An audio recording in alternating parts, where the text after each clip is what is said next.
Why would a loving God condemn someone to hell? This is the question that haunts the minds of millions. If God is love, how can He send someone to suffer eternally? After all, do sins committed in a 70, 80-year life deserve an eternity of suffering? It's an overwhelming question, and understanding the answer might be the most important thing in your life. Many believe hell is a medieval invention, a tool of the church to control the masses through fear. But the reality is that the person who spoke about hell the most in the Bible was Jesus Christ. He didn't use metaphors or symbolism. He was brutally direct. In Matthew 10:28, He warns to fear Him who can destroy both soul and body in hell. And in Matthew 5:29, He gives a warning that echoes for eternity. If your right eye causes you to stumble, gouge it out and throw it away. It is better for you to lose one part of your body than for your whole body to be thrown into hell. Now, think about the description He gives in Mark 9:42 about a place where their worm does not die and the fire is not quenched.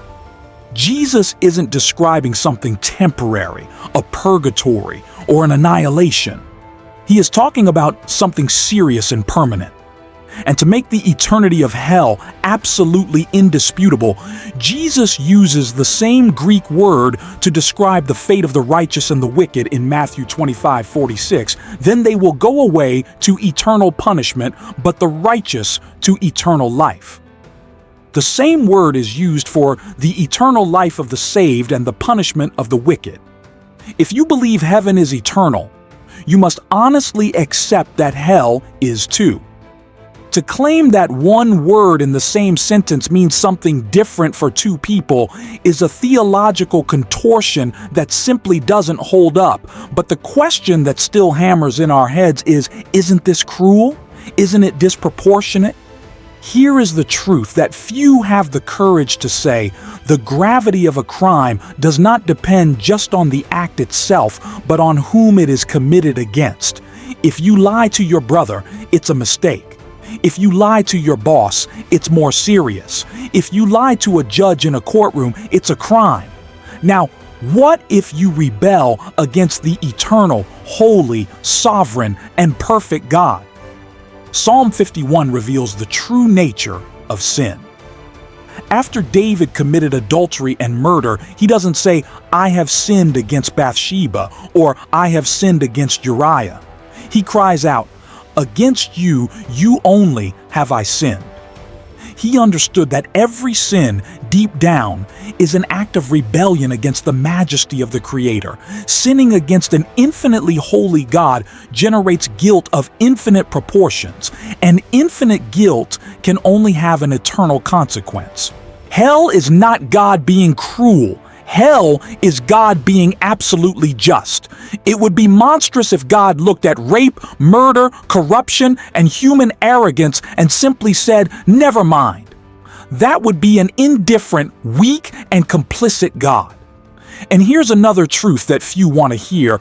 God doesn't send anyone to hell by force. Hell is the final confirmation of a person's lifetime of telling God they don't want Him. It is a place where there is no love, light, or hope, because all of that comes from Him.